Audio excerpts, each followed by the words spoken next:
नमस्कार दोस्तों, स्वागत है आपका हमारे यूट्यूब चैनल सूर्य आईक्यू एकेडमी में। आज का हमारा चैप्टर है human development in India, Bharat में मानव विकास। इस चैप्टर में ये जो हम पीडीएफ नोट्स यूज़ कर रहे हैं, ये आप हमारी ऐप सूर्य आईक्यू एकेडमी से डाउनलोड कर सकते हैं या हमारे टेलीग्राम चैनल से भी डाउनलोड कर सकते हैं। दोनों में लिंक दी हुई है। और ये हमारे जो पीडीएफ नोट्स हैं वो हिंदी इंग्लिश दोनों में अवेलेबल है, तो आप इसको यूज़ कर सकते हैं।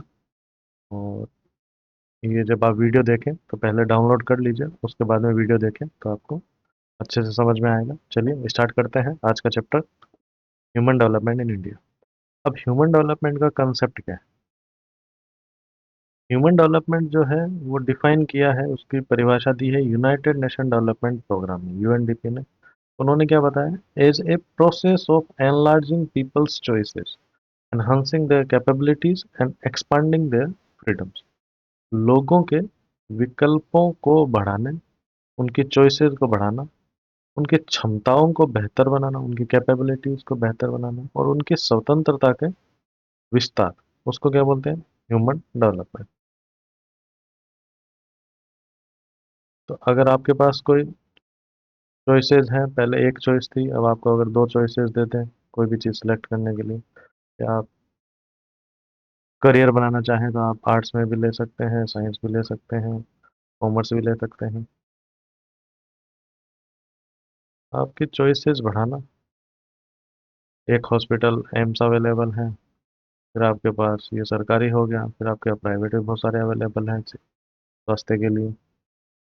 और उनकी कैपेबिलिटीज़ बढ़ाना और उनकी फ्रीडम का एक्सपांशन करना, उसको क्या बोलते हैं? Human development. ये ये इम्पोर्टेंट क्यों है? क्योंकि ये केवल इकोनॉमिक ग्रोथ को नहीं देखता है कि आपकी जीडीपी इतनी ग्रो हो गई, ये हो गई।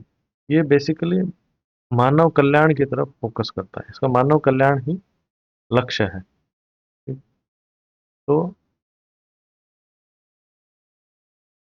इससे क्या होता है, ह्यूमन को बहुत सारे चॉइसेस मिल जाती है और हम केवल जीडीपी को केवल ग्रो कर लिया, बट इंडिविजुअल लेवल पे कोई भी पर्सन को बेनिफिट ना हो और ओवरऑल बेसिस पे बेनिफिट ना हो, तो वो ऐसी जो जीडीपी है उसका कोई मतलब नहीं है। अब इस कंसेप्ट के फाउंडर कौन थे? महबूब अल हक। महबूब उल हक, जिन्होंने पब्लिश की थी 1990 में रिपोर्ट, और डॉक्टर अमर्त्य सेन। अब इनकी फिलोसॉफी क्या थी कि जो लोग हैं वो ही रियल वेल्थ है एक नेशन की। तो नेशन का जो गोल होना चाहिए वो होना चाहिए ऐसा एक एनवायरनमेंट बनाए जहाँ पे इंडिविजुअल जो है वो लॉन्ग हेल्थी और क्रिएटिव लाइफ अपने नीड्स के अकॉर्डिंग वो जी सके। अब ह्यूमन डेवलपमेंट के चार पिलर्स माने। महबूब उल हक ने क्या किया? ह्यूमन डेवलपमेंट किससे आप डिफाइन करेंगे? ये चार चीजें उन्होंने मानी। पहला है इक्विटी, समता। इक्वल अपॉर्चुनिटीज होने चाहिए, सबके पास इक्वल एक्सेस होना चाहिए, चाहे उसका कोई भी जेंडर हो, कोई भी जाति प्रजाति का, कोई भी कैसी भी इनकम हो, तो आपके पास इक्वल एक्सेस होना चाहिए अपॉर्चुनिटीज का, कोई भी उसको अवेल कर सकता है। और इसके लिए क्या है, हिस्टोरिकली अगर कोई सोसाइटी में कोई है जिसको हिस्टोरिकली डिसएडवांटेज पोजीशन में रहा, जैसे एस सी एस टी है इंडिया में, वैसे ही कोई कहीं पे भी कोई भी कंट्री में अगर वो हिस्टोरिकली डिसएडवांटेज पोजीशन में रहे, तो उनके प्रति ज़्यादा अपन को ध्यान देने की जरूरत है, उस पर सरकार को ज़्यादा अफर्मेटिव एक्शन लेना चाहिए। सस्टेनेबिलिटी सेकंड क्या है? सस्टेनेबल, सततता। इसमें क्या है, आज की अपनी जो ज़रूरतें हैं वो पूरी करना without compromising the ability of future generation. Future में भी जो जनरेशन आएगी उनके लिए भी जो अर्थ है उस पे जो गुड्स है या उनकी नीड्स पूरी करने के लिए जो ज़रूरतें हैं वो पूरी करने के लिए जो भी अ, सामान है वो अवेलेबल होना चाहिए, ताकि वो अपनी नीड्स पूरी कर पाए। थर्ड है प्रोडक्टिविटी, उत्पादकता। इसमें क्या है, ह्यूमन कैपिटल में इन्वेस्ट करना, जैसे उसकी एजुकेशन पे हेल्थ, सबको एजुकेशन अवेलेबल होनी चाहिए, हेल्थ अवेलेबल होनी चाहिए अच्छी, ताकि उनकी क्वालिटी बढ़े, ह्यूमन की क्वालिटी बढ़े, और वो अपने उत्पादकता के लेवल को बढ़ा पाए। एम्पावरमेंट, एम्पावर क्या है? सशक्तिकरण। इसमें क्या है कि डिसेंट्रलाइजेशन किया जाए पावर का, ताकि लोग क्या है, डिसीजन कर पाए अपने लाइफ का। तो ये 4 पिलर उन्होंने माने। अब ह्यूमन डेवलपमेंट के लिए आपकी क्या अप्रोचेज हो सकते हैं? 4 डिस्टिंक्ट और हिस्टोरिकल थ्योरेटिकल अप्रोच हो सकती है। पहली है इनकम अप्रोच। ये सबसे पुरानी अप्रोच है। ये एज्यूम करता है कि लेवल ऑफ इनकम, अगर कोई कंट्री में सबकी इनकम मान लीजिए 10,000 रुपये से ज़्यादा है, किसी की 50,000 से ज़्यादा है, तो जो लेवल ऑफ इनकम होगा उससे पता चलेगा कि इंडिविजुअल को फ्रीडम कितनी है। सेकंड है वेलफेयर अप्रोच। इसमें क्या होता है, ह्यूमंस को एक बेनिफिशियरी माना जाता है और टारगेट माना जाता है गवर्नमेंट एक्टिविटीज का। हाई गवर्नमेंट एक्सपेंडिचर करना चाहिए किस पे? हेल्थ पे, एजुकेशन, एम्यूनिटीज पे। ये होगी वेलफेयर अप्रोच ह्यूमन डेवलपमेंट की। तीसरी है basic need approach. Basic need approach क्या है? ये इंटरनेशनल लेबर ऑर्गेनाइजेशन बोला। इसमें क्या है, 6 जरूरतों पे ध्यान दिया जाता है। पहला हेल्थ, स्वास्थ्य, एजुकेशन शिक्षा, फूड भोजन, वाटर सप्लाई जल आपूर्ति, सैनिटेशन स्वच्छता, और हाउसिंग। ये एक अप्रोच है। अगर ये सब ज़रूरतों पे ध्यान दिया जाए तो ये ह्यूमन डेवलपमेंट का आप मेजरमेंट उससे कर सकते हैं। फोर्थ है कैपेबिलिटी अप्रोच। ये है अमर्त्य सेन द्वारा दी गई है। ये फोकस करता है कि जो ह्यूमन है उसकी कैपेबिलिटीज डेवलप की जाए। What people are actually able to do and be. क्या करने और क्या बनने में सक्षम है एक ह्यूमन। केवल ऐसा नहीं है कि आपने उसको गुड्स प्रोवाइड करा दिया, सामान प्रोवाइड करा दिया, बट उसमें कैपेबिलिटी भी होनी चाहिए कि वो, उसकी क्षमता होनी चाहिए कि वो चीज़ कर सके। तो ये अप्रोचेज हैं 4। अब बात कर लेते हैं ह्यूमन डेवलपमेंट है उसको हम मेजर कैसे करेंगे कोई भी कंट्री में कि कितना ह्यूमन डेवलपमेंट है। तो उसके लिए एक ह्यूमन डेवलपमेंट इंडेक्स होता है, मानव विकास सूचकांक। ये यूएनडीपी ही एक स्टैटिस्टिकल मेजर बनाया है। उसके थ्रू ये मेजर करता है वर्ल्ड की सारी कंट्रीज को कि किस कंट्री में कितना ह्यूमन डेवलपमेंट का स्टेटस है। तो इसमें क्या है, बेसिकली 3 बेसिक डायमेंशन लिए हुए, 3 डायमेंशन लिया हुआ है। पहला है लॉन्ग एंड हेल्दी लाइफ, कि अगर कोई बच्चा जन्म लेता है तो उसकी लाइफ एक्सपेक्टेंसी कितनी है, जीवन के प्रति प्रत्याशा कितनी है, कितना जिएगा वो। ठीक है, ये मेजर किया जाता है 20 से 85 ईयर्स तक। सेकेंड है नॉलेज, नॉलेज या एजुकेशन। उसमें क्या है, उसका मीन ईयर ऑफ स्कूलिंग, औसतन वो कितना स्कूल जाएगा। 25 साल से बड़ा जो का, वो कितना लगभग स्कूल गया होगा। 10 साल वो लगभग स्कूल गया होगा, 12 साल गया होगा ऑन एन एवरेज। जो 25 साल से अबव की जिसकी एज है वो। और एक्सपेक्टेड ईयर्स कितनी है स्कूलिंग की, बच्चों के लिए क्या है, कितने वो स्कूल जाएंगे। 5 साल जाएंगे, 7 साल जाएंगे, जो भी है, 15 साल जाएंगे। तो ये पता करता है क्वालिटी ऑफ एजुकेशन क्या है कंट्री में, और स्टैंडर्ड ऑफ लिविंग क्या है। ये किससे पता चलेगा? आपकी नेशनल इनकम, राष्ट्रीय आय क्या है, ग्रोस पर कैपिटा पर पर्सन आय क्या है। और ये इसको एडजस्ट कर लिया जाता है परचेजिंग पावर पैरिटी से, पीपीपी से। अब परचेजिंग पावर पैरिटी क्या होती है? मान लीजिए कि आप बाजार गए, अब आपको मिल्क परचेज करना है, ठीक है। इंडिया में आप जाएंगे तो आपको 1 लीटर मिल्क कितने में मिल जाएगा? 55 रुपये में। ठीक है, 55 रुपये में मिल जाएगा 1 लीटर। वहीं आप यूएसए में जाएंगे, वहाँ डॉलर में, अब मान लीजिए $1 लगता है आपका।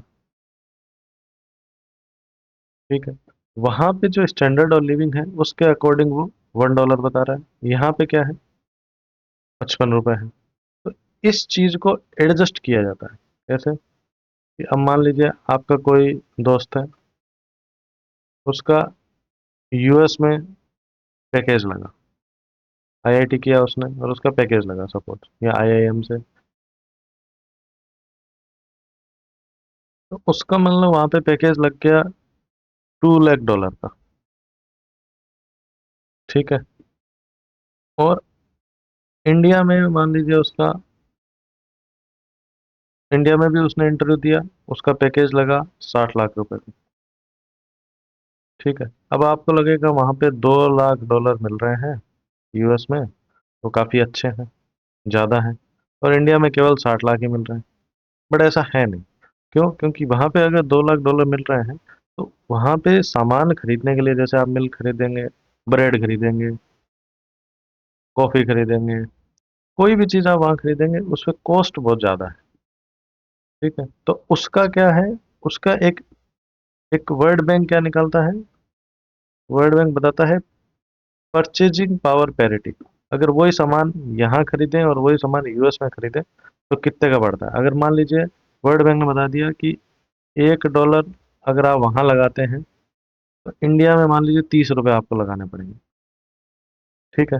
तो अगर मान लीजिए इसका $2 लाख का पैकेज लगा, ठीक है, तो इंडिया के हिसाब से कितना हुआ ये,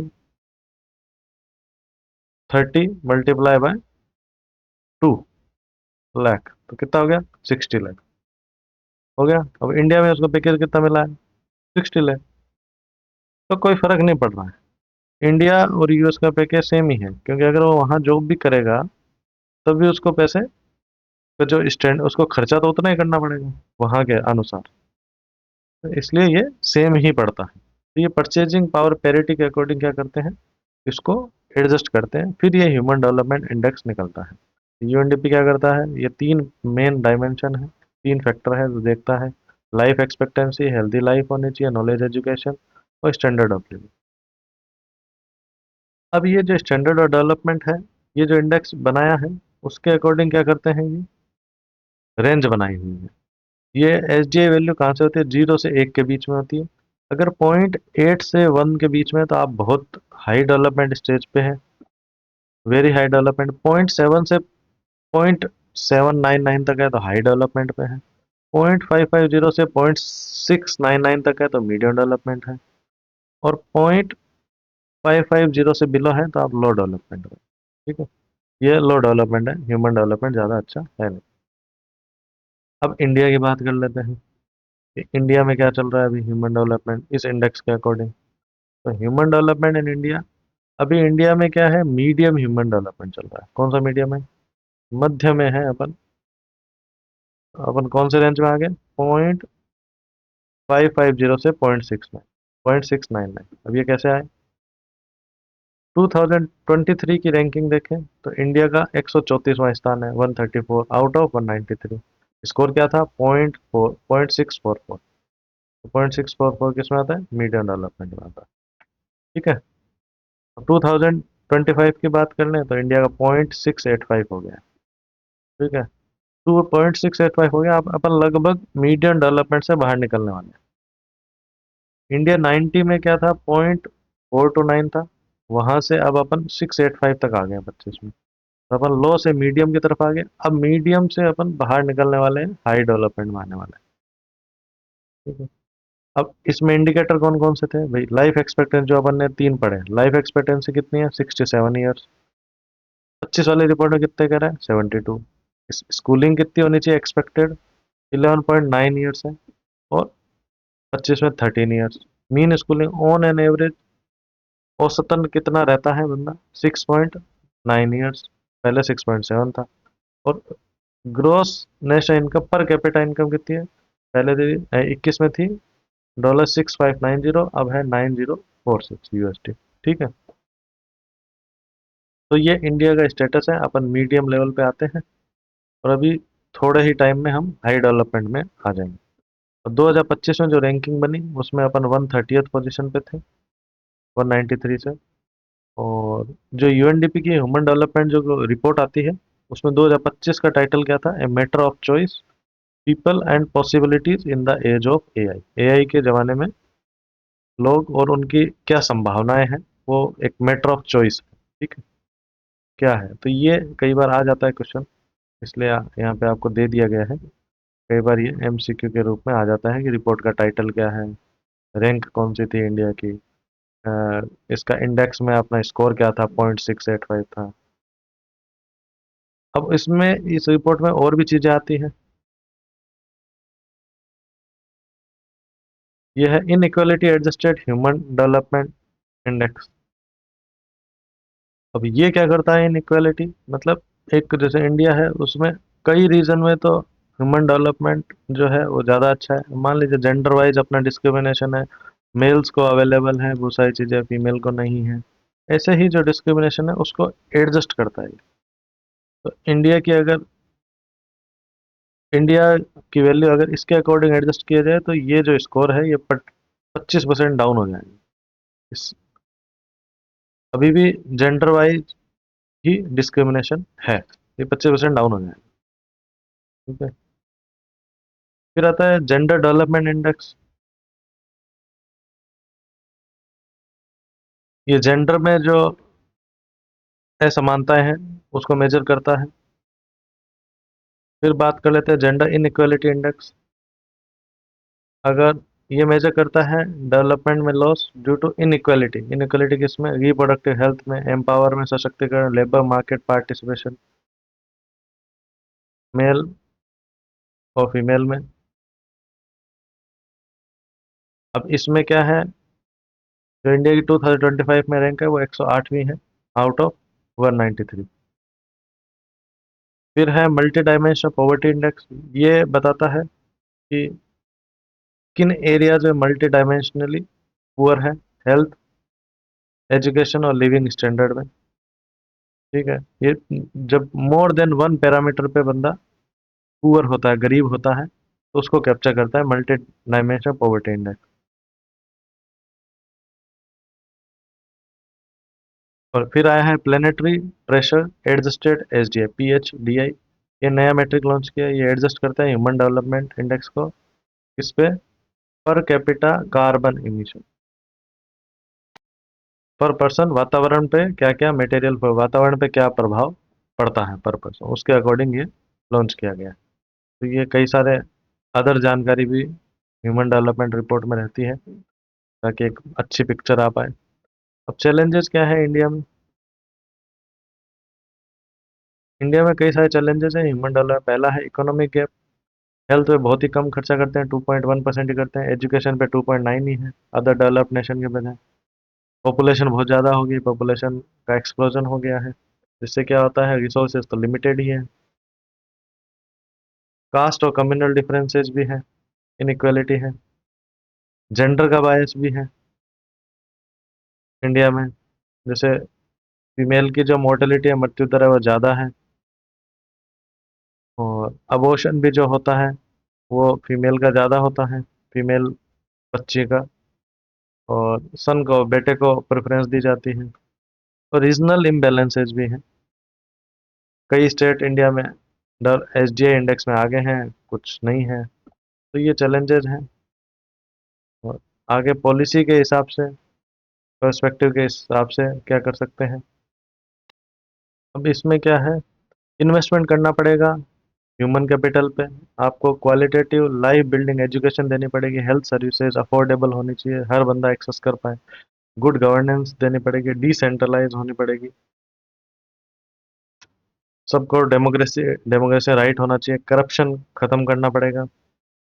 और इंक्लूसिव ग्रोथ होनी चाहिए। जो टैक्स पॉलिसीज है वो प्रोग्रेसिव होना चाहिए। सोशल सेफ्टी नेट्स होने चाहिए, जैसे पेंशन हो गई, पीएफ हो गया, जैसे ये सब अवेलेबल होने चाहिए पॉपुलेशन में। सस्टेनेबिलिटी होनी चाहिए इकोसिस्टम को मेंटेन करने के लिए। क्लाइमेट के अकॉर्डिंग जो डेवलपमेंट है वो होना चाहिए। तो ये वे फॉरवर्ड है। आगे अगर डेवलपमेंट करना है तो इस हिसाब से हम कर सकते हैं। इस चैप्टर में जो मेन है वो आप ये याद कीजिएगा, ह्यूमन डेवलपमेंट में इंडिया के ट्रेंड्स क्या है, स्टेटस क्या है, और कौन कौन से पैरामीटर ये ह्यूमन डेवलपमेंट में देखते हैं, और अप्रोचेज कौन कौन सी है, कैपेबिलिटी है, बेसिक है, वेलफेयर है, इनकम है। इस तरह आपका जो ये चैप्टर है वो कंप्लीट होता है। इसके रिगार्डिंग कोई क्वेश्चन हो तो आप कमेंट में लिख सकते हैं, हम उसको जल्द से जल्द रिप्लाई देने की कोशिश करेंगे। और इस चैप्टर रिलेटेड अगर आपको एमसीक्यू करने हैं तो हमारी ऐप सूर्य आईक्यू एकेडमी पे टेस्ट सीरीज लाइव है और उस पर अवेलेबल है, आप उसको अटेम्प्ट कीजिए और अपना स्कोर पता कीजिए। चलिए मिलते हैं अगले वीडियो में। बहुत बहुत धन्यवाद।